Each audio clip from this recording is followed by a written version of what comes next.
Dear students, welcome to the class of non-destructive testing.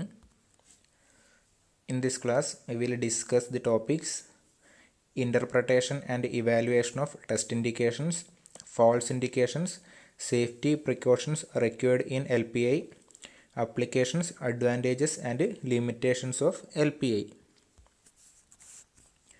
First topic, interpretation and evaluation of test indications.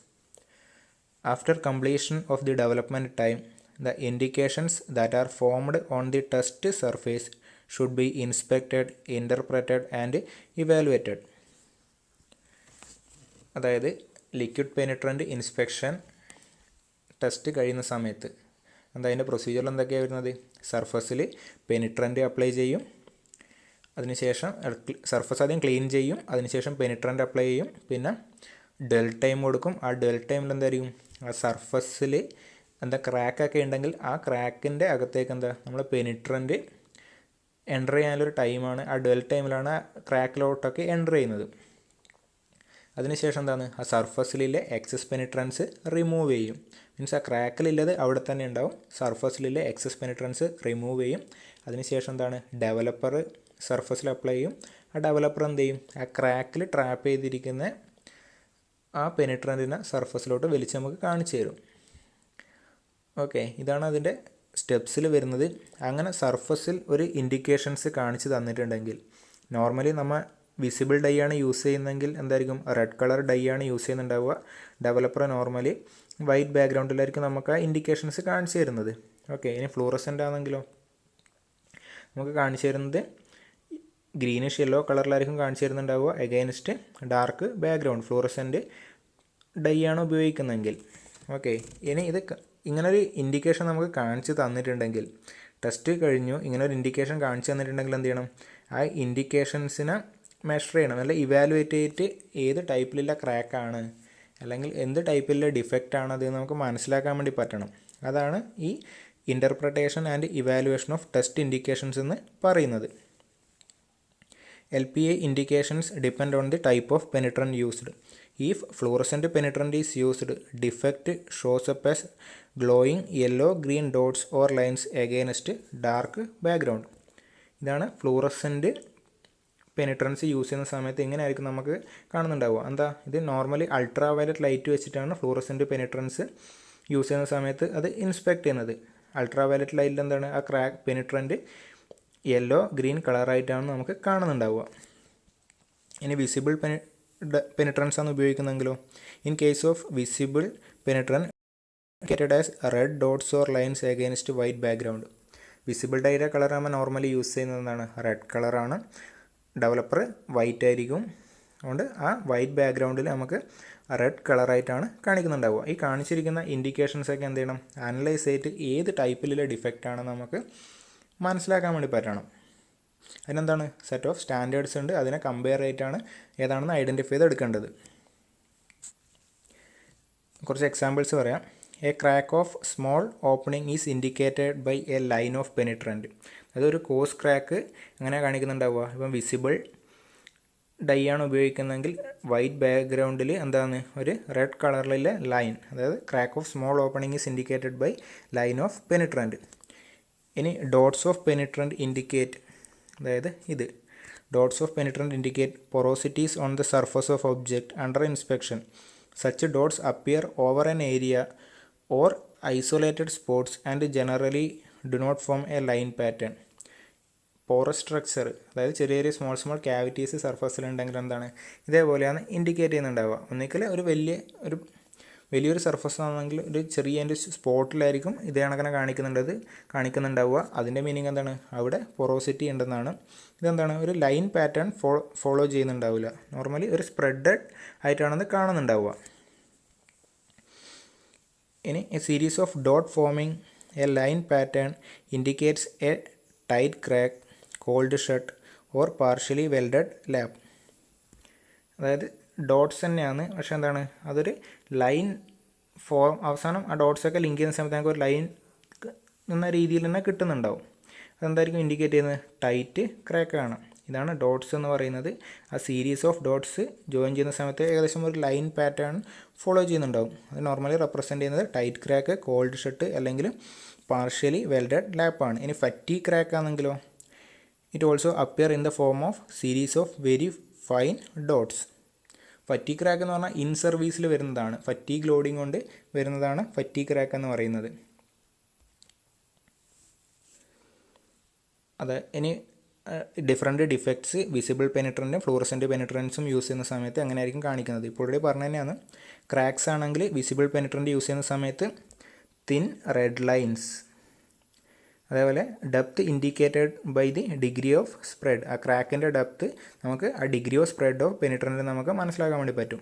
ഇനി fluorescent penetrant ഉപയോഗിക്കുന്നെങ്കിൽ thin greenish yellow lines.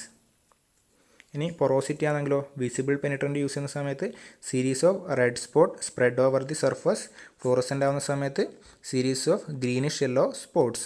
Means അവിടെ different വരുന്നത് എന്താണ്? ഇവിടെ നമ്മൾ normal ലൈറ്റിലാണ് inspect ചെയ്യുന്നത്, ഇവിടെ UV ലൈറ്റിലാണ് ഇൻസ്പെക്ട് ചെയ്യുന്നുണ്ടാവുക. അവിടെ കളറിലാണ് ഡിഫറൻസ് വരുന്നത്. ഇവിടെ റെഡ് കളറിലായിരിക്കും ഇൻഡിക്കേഷൻസ് കാണുന്നുണ്ടാവുക, ഇവിടെ എന്തായിരിക്കും ഗ്രീനിഷ് യെല്ലോ കളറിലായിരിക്കും കാണിച്ചു തരുന്നുണ്ടാവുക.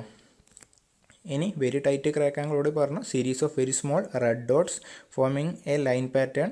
ഷ്രിങ്കേജ് ആണെങ്കിൽ പെയിൻ റെഡ് ബ്ലോച്ചസ് ആയിട്ടാണ് കാണിക്കുന്നുണ്ടാവുക. ഫ്ലൂറസെൻറ്റ് പെനിട്രൻറ്റ് യൂസ് ചെയ്യുന്ന സമയത്ത് പെയിൽ ഗ്രീനിഷ് യെല്ലോ ബ്ലോച്ചസ് ആയിട്ടായിരിക്കും കാണിക്കുന്നുണ്ടാവുക. ഷ്രിങ്കേജ്. അടുത്തത് some defects that can be detected with liquid penetrant testing and their indications. First one, casting porosity indicated by spherical surface indications, then casting cold shut, dotted lines or smooth continuous lines, cracks, straight or jagged continuous surface lines, hot air, ragged line of variable width with numerous branches, sand casting shrinkage, crack indications were part thickness changes, heat treatment crack, multiple irregular lines, thermal crack, interconnecting lines, then lack of fusion during welding, broken lines of varying width, then fatigue crack, continuous line in part that have been in service. Fatigue crack എന്ന് വെച്ചാൽ normally ഒരു component manufacture ചെയ്യുന്ന സമയത്ത് ഉണ്ടാകുന്നൊരു defect അല്ല ഈ fatigue crack എന്ന് പറയുന്നത്. അത് മാനുഫാക്ചർ ചെയ്ത് ടെസ്റ്റൊക്കെ കഴിഞ്ഞ് സർവീസിന് പോയി. സർവീസ് എന്താണ്, ആ കമ്പോണൻറ്റ് കണ്ടിന്യൂസ് ലോഡിങ് ആയിരിക്കും. ആ ലോഡിങ് ഒക്കെ വരുന്ന സമയത്ത് വരുന്നൊരു ഡിഫക്റ്റാണ് ഫറ്റീഗ് ക്രാക്ക് എന്ന് പറയുന്നത്. ഫറ്റീഗ് ലോഡിംഗ് കൊണ്ട് ഉണ്ടാകുന്ന ക്രാക്ക്. അടുത്തത് false indications. A false indication is an accumulation of penetrant caused by drop of penetrant left on the workpiece. False indication എന്ന് വെച്ചാൽ ഇതിൻ്റെ സ്റ്റെപ്പിൽ പറഞ്ഞിട്ടുണ്ടായിരുന്നു, പെനിട്രൻറ്റിൻ്റെ ഡെൽ ടൈം കഴിഞ്ഞ് കഴിഞ്ഞാൽ എന്താണ്, ആ സർഫസിലുള്ള എക്സസ് പെനിട്രൻസ് മൊത്തമായിട്ട് റിമൂവ് ചെയ്യണം. മീൻസ് നമ്മൾ ആ കമ്പോണൻറ്റ് നോക്കുന്ന സമയത്ത് ആദ്യം ക്ലീൻ ചെയ്ത കമ്പോണൻറ്റ്, അതായത് പെനിട്രൻറ്റ് അപ്ലൈ ചെയ്യുന്നതിന് തൊട്ട് മുമ്പേ എങ്ങനെയാണോ കമ്പോണൻറ്റ് ഉണ്ടായിരുന്നത് അത്രയും പെർഫെക്റ്റ് ആയിട്ടുള്ള സർഫസ് ആയിരിക്കണം നമുക്ക് കാണുന്നുണ്ടാവില്ല. ആ സമയത്ത് എന്താണ്, ക്രാക്കിൽ അതിലുള്ള സർഫസിലുള്ള മൈക്രോ ക്രാക്സിൻ്റെ ഉള്ളിൽ പെനിട്രൻസ് ഉണ്ടാവും. ആ ഫ്രീ സർഫസിൽ നമുക്കൊന്നും കാണാൻ വേണ്ടി പറ്റില്ല. പക്ഷേ എന്താണ്, ഫാൾസ് ഇൻഡിക്കേഷൻ എപ്പോഴാണ് വരിക, accumulation of penetrant caused by drop of penetrant left on the workpiece. ആ പെനിട്രൻറ്റ് റിമൂവ് ചെയ്യുന്ന സമയത്ത് സർഫസിലുള്ള പെനിട്രൻറ്റ് എല്ലാം റിമൂവ് ചെയ്ത് പോയിട്ടില്ലെങ്കിൽ ഞാൻ ഡെവലപ്പർ അപ്ലൈ ചെയ്യുന്ന സമയത്ത് എന്താണ്, ക്രാക്ക് ഇല്ലാത്ത സ്ഥലത്ത് പോലും എനിക്ക് വിസിബിൾ ഇൻഡിക്കേഷൻസ് കാണാൻ വേണ്ടി പറ്റും. ഓക്കെ, ക്രാക്ക് ഇല്ലാത്ത സ്ഥലത്ത് ഓൾറെഡി അത് കാണിക്കുന്നുണ്ടാവും, ക്രാക്ക് ഇല്ലാത്ത സ്ഥലത്തും കാണുന്നുണ്ടാവും. കാരണം എന്താ, ആ സർഫസിലുള്ള എല്ലാ പെനിട്രൻസും റിമൂവ് ചെയ്ത് കളഞ്ഞിട്ടില്ല. അതാണ് ഫോൾസ് ഇൻഡിക്കേഷൻ എന്ന് പറയുന്നത്. There are two conditions which may create accumulation of penetrant that are sometimes confused with true cracks and discontinuities. ഇതവിടെ ഉണ്ടായുള്ള പ്രശ്നം എന്താണ്, ക്രാക്ക് ഇല്ലാത്ത സ്ഥലത്ത് പെനിട്രൻ്റ് അവിടെ ഉണ്ട്. ഓക്കെ, ഡെവലപ്പർ അപ്ലൈ ചെയ്യുന്ന സമയത്ത് റെഡ് സ്പോട്ടായിട്ട് അത് കാണിക്കുകയും ചെയ്യുന്നു. നോർമലി എന്താണ്, ഫോൾസ് ഇൻഡിക്കേഷൻ ആണല്ലേ, ക്രാക്ക് ഇല്ലാത്ത സ്ഥലത്താണ് എനിക്ക് അവിടെ റെഡ് ഇൻഡിക്കേഷൻസ് കാണിച്ചു തരുന്നത്. അതിൻ്റെ കാരണങ്ങൾ എന്താണ്, first condition includes indication caused by poor washing. If all the surface penetrant is not removed in the washing operation following the penetrant dwell time, the unremoved penetrant will be visible. Already ഇപ്പോൾ പറഞ്ഞു കഴിഞ്ഞ കാര്യം തന്നെയാണ്. ആ washing സമയത്ത് ക്രാക്കിലുള്ള പെനിട്രൻ്റ് മാത്രമേ ഉണ്ടാവാൻ വേണ്ടി പാടുള്ളൂ കമ്പോണൻറ്റിൽ. സർഫസിലുള്ള മൊത്തം റിമൂവ് ചെയ്ത് കളയണം. ഓക്കെ, റിമൂവ് ചെയ്ത് കളയാണ്ട് എവിടെയും പെനിട്രൻ്റ് ബാക്കിയുണ്ടെങ്കിലോ ഡെവലപ്പർ അപ്ലൈ ചെയ്യുന്ന സമയത്ത് ഇൻഡിക്കേഷൻസ് തരും. അതെന്താണ്? റോങ് ഇൻഡിക്കേഷൻസ് ആണ്. എൻ്റെ റീസൺ എന്താ? പുവർ വാഷിംഗ് ആണ്. When accumulation of unwashed penetrant is found on part, the part should be completely reprocessed. ഈ ഒരു കണ്ടീഷൻ പുവർ വാഷിങ്ങിൻ്റെ കേസിൽ അങ്ങനെ കാണിക്കുന്നുണ്ടെങ്കിൽ എന്താണ്? അത് ഫുള്ളായിട്ട് റീപ്രോസസ്സ് ചെയ്തിട്ട് ആദ്യം ടെസ്റ്റ് ചെയ്യണം. അതിന് ഉപയോഗിക്കുന്ന ഒരു റെക്കമെൻഡഡ് മെത്തേഡ് എന്ന് പറഞ്ഞാൽ degreasing is recommended for removal of all traces of the penetrant. Second എന്ന് വെച്ചാൽ എന്താണ്? False indication may be created where parts press fit to each other. If a wheel press fit into a shaft, penetrant will show an indication at the fit line. Press fit എന്ന് വെച്ചാൽ interference ഫിറ്റാണ്. അതായത് ഈ വേറൊരു എക്സാമ്പിളാണ് പറയുന്നത്. ഒരു hall, ഈ ഒരു ഹോളിൻ്റെ ഉള്ളിലോട്ട് എന്താണ്? ഒരു ഷാഫ്റ്റ് ഇൻസേർട്ട് ചെയ്യുന്നുണ്ട്. ഇതിലെന്ന് വെച്ചാൽ ഷാഫ്റ്റിൻ്റെ ഡയമീറ്റർ എന്ന് പറയുന്നത് ഈ ഹോളിൻ്റെ ഡയമീറ്ററിനെക്കാട്ടും കുറച്ച് കൂടുതലായിരിക്കും. ഓക്കെ, അത്തരം ഫിറ്റ് എന്താണ്? പ്രസ് ഫിറ്റാണ്. ആ പ്രസ് ഫിറ്റ് നടക്കുന്ന സമയത്ത് എന്താണ്? ആ മേറ്റിംഗ് സർഫസ് ഉണ്ടാവും. രണ്ട് കമ്പോണൻറ്റ് മേറ്റ് ചെയ്യുന്ന സമയത്ത് ഒരു ലൈൻ സർഫസിലൊരു ലൈൻ ഫോം ചെയ്യുന്നുണ്ടാവും. അവിടെയുള്ള പെനിട്രൻറ്റ് നമുക്ക് എന്ത് ചെയ്യും? അവിടെ ട്രാപ്പ് ചെയ്തിരിക്കുന്ന പെനിട്രൻസ് നമുക്ക് ഒരു ഇൻഡിക്കേഷൻ തരും. ഡെവലപ്പർ അപ്ലൈ ചെയ്യുന്ന സമയത്ത് ഇൻഡിക്കേഷൻ തരും. അതാണ് സെക്കൻഡ് കേസ് എന്ന്, ഫാൾസ് ഇൻഡിക്കേഷൻ്റെ സെക്കൻഡ് കേസ് എന്ന് പറയുന്നത്. പക്ഷേ ഇതിൻ്റെ ഈ ഒരു ഇൻഡിക്കേഷൻ ഒരു അത്ര വലിയ കുഴപ്പക്കാരന് തൊട്ട് മുമ്പ് പറഞ്ഞതിൻ്റെ അത്രയും കുഴപ്പമില്ലതല്ല. കാരണം എന്താ? The indication of this type are easy to identify since they are regular in form and shape. ഈ പ്രസ് ഫിറ്റ് നടക്കുന്ന സമയത്ത് ഉണ്ടാകുന്ന ഈ ഒരു കേസ് എന്ന് പറയുന്നത് ഒരു റെഗുലർ പാറ്റേണിലായിരിക്കും നമുക്ക് കാണിച്ചു തരുന്നത്. അതുകൊണ്ട് എന്താ? നമുക്ക് പെട്ടെന്ന് ഐഡൻറ്റിഫൈ ചെയ്തെടുക്കാൻ പറ്റുന്ന ഒരു ഫോൾസ് ഇൻഡിക്കേഷനാണത്. ഇതാണ് രണ്ട് ഫോൾസ് ഇൻഡിക്കേഷൻസ് എന്ന് പറയുന്നത്. അടുത്തത് safety precautions required in LPI. Special safety precautions are taken while performing penetrant test. If not, number of health and safety related issues are to be addressed. ഇത് LPI മാത്രമല്ല, ഏത് test ചെയ്യുന്നുണ്ടെങ്കിലും ഏത് operation ചെയ്യുന്നുണ്ടെങ്കിലും എന്താണ്? സേഫ്റ്റി പ്രിക്കോഷൻസ് എന്തായാലും എടുത്തിട്ടുണ്ടാവണം. ഓപ്പറേറ്ററിൻ്റെ safety, അതേപോലെ മെഷീൻസിൻ്റെ safety ആയാലും എല്ലാ തരത്തിലുള്ള സേഫ്റ്റി പ്രിക്കോഷൻസ് എന്ത് വേണം? എടുത്തിട്ടുണ്ടായിരിക്കണം. ഓക്കെ, ഇവിടെ LPIയിലേക്ക് വരുന്ന സമയത്ത് എന്തൊക്കെയായിരിക്കും സേഫ്റ്റി പ്രിക്കോഷൻസിൽ നോക്കേണ്ടത്? ഒന്ന്, കെമിക്കൽ ഏജൻസി വെച്ചിട്ടാണ് ടെസ്റ്റ് ചെയ്യുന്നത്. അന്നേരം എന്ത് ചെയ്യും? കെമിക്കൽ സേഫ്റ്റി വരും. ഇനി ഫ്ലൂറസെൻ്റ് പെനിട്രൻ്റാണ് ഉപയോഗിക്കുന്നതെങ്കിലോ അവിടെ അൾട്രാ വയലറ്റ് ലൈറ്റ് വെച്ചിട്ടാണ് ഇൻസ്പെക്ട് ചെയ്യുന്നത്. നമുക്കറിയാം അൾട്രാ വയലറ്റ് ലൈറ്റ് എന്താണ്? ഹാംഫുള്ളാണ്. അന്നേരം അവിടെയും സേഫ്റ്റിയുടെ ഒരു ആസ്പെക്റ്റ് വരുന്നുണ്ട്. ഇനി കെമിക്കൽ സേഫ്റ്റി നോക്കുന്ന സമയത്ത് എന്താണ്? While handling chemicals, precautions directed by the material safety data sheet of chemical should be followed. അതായത് MSDs, അത് പിന്നെ നിർദ്ദേശിക്കുന്ന സേഫ്റ്റി പ്രിക്കോഷൻസൊക്കെ ഫോളോ ചെയ്തിട്ടുണ്ടാവണം. അതായത് LPI ചെയ്യുന്ന സമയത്ത് liquid penetrant should not be heated or exposed to open flame. അല്ലെങ്കിൽ flame contact വരുന്ന രീതിയിൽ വെക്കാൻ വേണ്ടി പാടില്ല. കാരണം എന്താണ്? There is a chance of fire.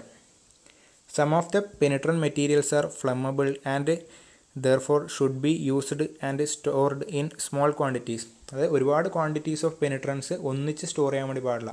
കാരണം there is a chance of flame. അതായത് ഹൈലി ഫ്ലമബിൾ ആയിട്ടുള്ള പെനിട്രൻറ്റ് മെറ്റീരിയൽസ് ഒരുപാട് സ്റ്റോർ ചെയ്തിട്ടുണ്ടെങ്കിൽ എന്താ? എന്തെങ്കിലും ഒരു സോഴ്സ് ഓഫ് ഇഗ്നീഷൻ അവിടെ വന്നിട്ടുണ്ടെങ്കിൽ ലാർജ് ഫയർ ഉണ്ടാവും. Penetrant materials may be highly volatile, relatively toxic, and they may cause irritation. Adequate ventilation must be provided at all times. Highly volatile എന്ന് വെച്ചാൽ എന്താണ്? ഈ ലിക്വിഡ് പെനിട്രൻസ് പെട്ടെന്ന് ഇവാപ്പറേറ്റ് ചെയ്തിട്ട് പോകും. ഇപ്പോൾ റൂമിൽ വെൻറ്റിലേഷനൊന്നും കൊടുക്കുന്നില്ല, ഭയങ്കര ക്ലോസ്ഡ് ആയിട്ടുള്ള ഏരിയ ആണ്. ആ സമയത്ത് എന്താ? ഈ ഇവാപ്പറേറ്റ് ചെയ്ത് പോകുന്ന സാധനം ആ റൂമിൽ തന്നെ vapour സ്റ്റേറ്റിലുണ്ടാവും.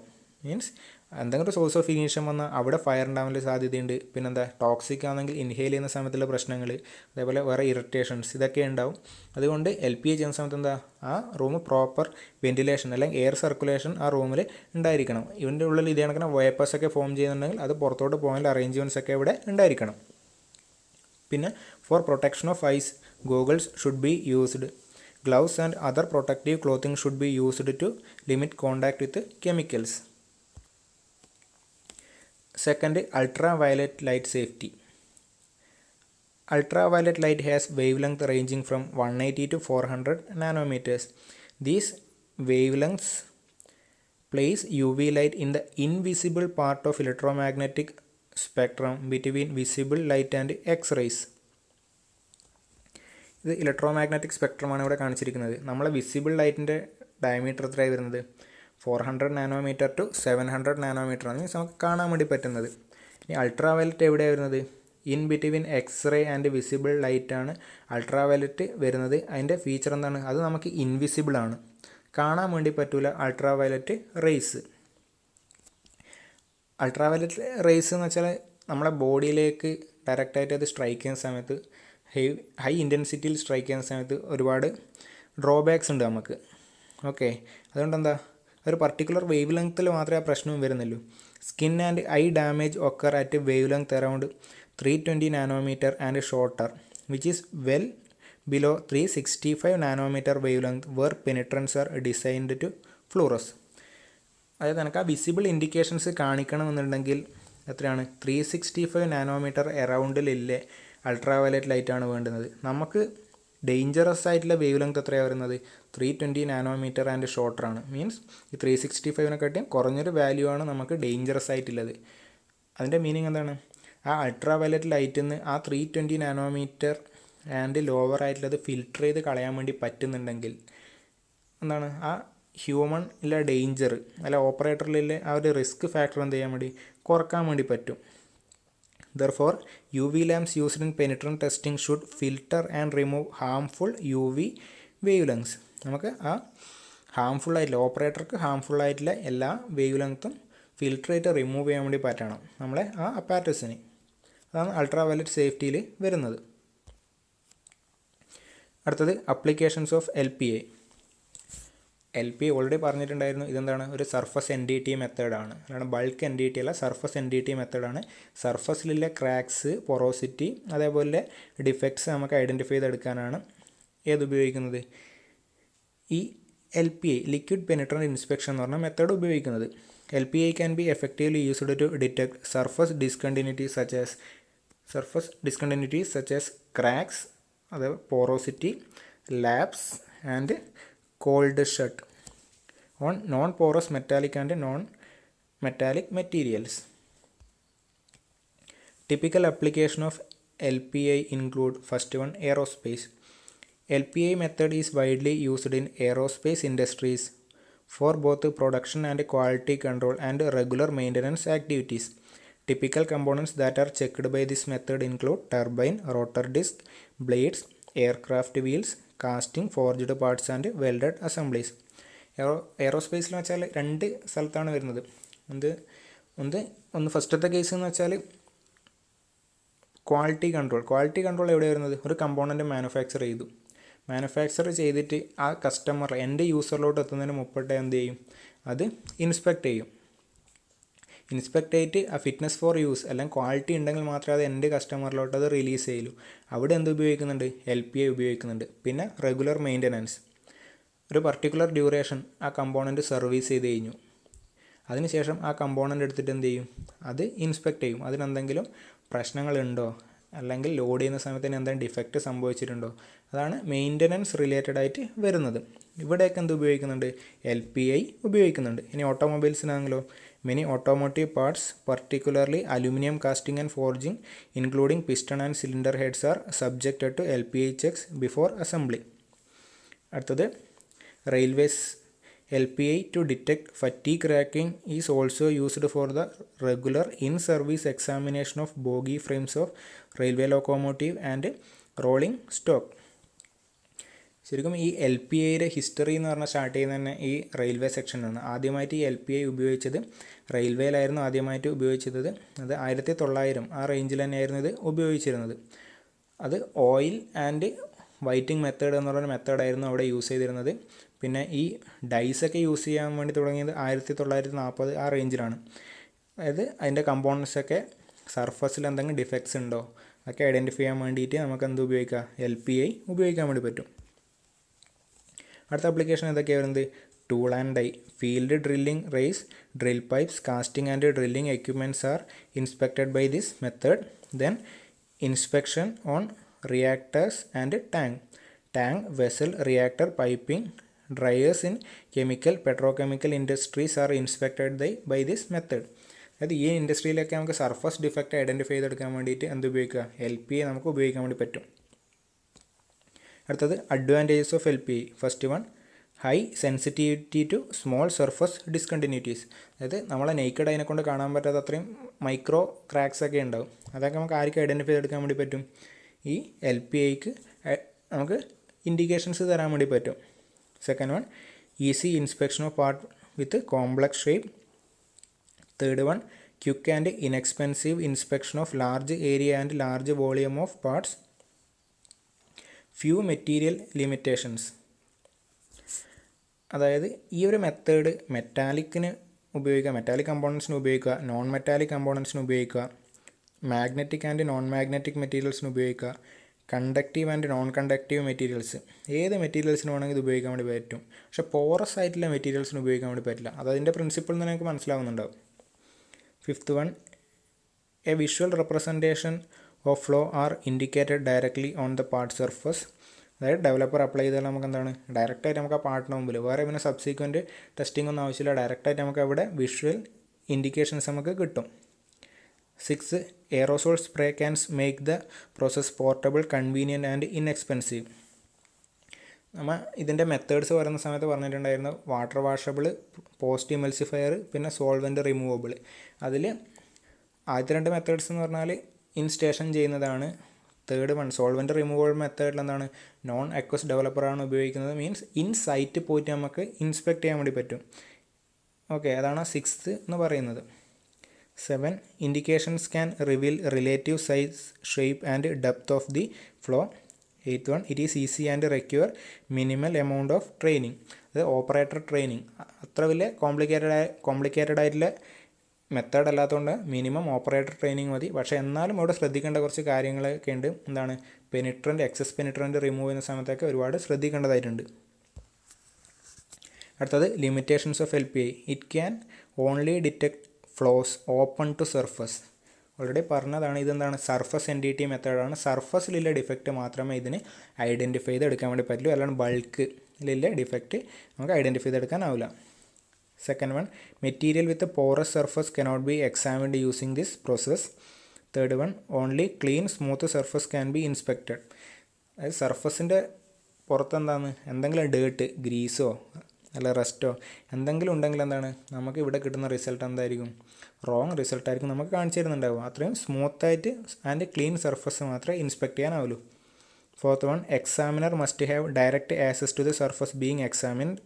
Fifth one, surface finish and roughness can affect examination sensitivity. 6th one, multiple process steps must be performed and controlled precisely. ഇത് ഒന്നിൽ കൂടുതൽ സ്റ്റെപ്സ് നമുക്ക് ചെയ്യാനുണ്ടല്ലേ. ആദ്യം പെനിട്രൻ്റ് അപ്ലൈ ചെയ്യണം, റിമൂവ് ചെയ്യണം, പിന്നെ ഡെവലപ്പർ, അങ്ങനെ ഒരുപാട് സ്റ്റെപ്സ് വരുന്നുണ്ട്.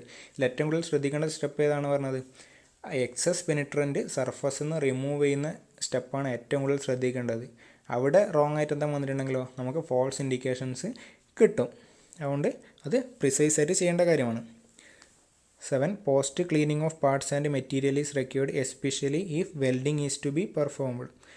അതായത് കമ്പോണൻറ്റ് ടെസ്റ്റ് ചെയ്ത് കഴിഞ്ഞു, പോസ്റ്റ് ക്ലീനിങ് എന്ന് വെച്ചാൽ ഡെവലപ്പർ അപ്ലൈ ചെയ്തിട്ട് ഇൻസ്പെക്ട് ചെയ്ത് കഴിഞ്ഞാൽ പിന്നെന്താണ്, അത് ക്ലീൻ ചെയ്യണം, അതിലെ കെമിക്കൽസൊക്കെ റിമൂവ് ചെയ്തിടണം. വെൽഡഡ് ഡിഫക്ട്സ് ഒക്കെയാണ് ടെസ്റ്റ് ചെയ്യുന്നതെങ്കിൽ അതിവിടെ എന്താണ്, അത് പ്രോപ്പറായിട്ട് ക്ലീൻ ചെയ്ത് കളയണം, അതിലുള്ള എല്ലാ കെമിക്കൽസും റിമൂവ് ചെയ്ത് കളയണം. അതിന് ശേഷം ഒരുപാട് ഓപ്പറേഷൻസ് ചിലപ്പം ചെയ്യാനുണ്ടാവും. അന്നേരം എന്താണ്, ഈ കെമിക്കൽസ് അതിലുണ്ടായാലും നമുക്ക് കറക്റ്റായിട്ട് ഓപ്പറേഷൻസ് പെർഫോം ചെയ്യാൻ വേണ്ടി പറ്റില്ല.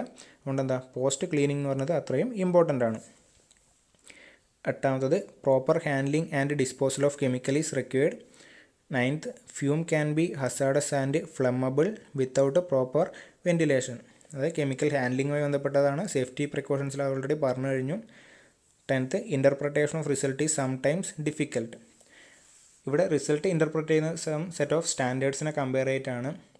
പക്ഷേ എന്താ, സംടൈംസ് അത് ആ ഒരു സ്റ്റാൻഡേർഡുമായിട്ട് കമ്പയർ ചെയ്തിട്ട് നോക്കുന്ന സമയത്ത് പോലും ആ ഇൻ്റർപ്രറ്റ് ചെയ്യുന്ന സമയത്ത് കുറച്ച് ബുദ്ധിമുട്ടുണ്ടാവും റിസൾട്ട് കറക്റ്റായിട്ട് പറയാൻ വേണ്ടിയിട്ട്. അത് എന്താണ്, LPA ഒരു ലിമിറ്റേഷനാണ്. This class, the second module is completed.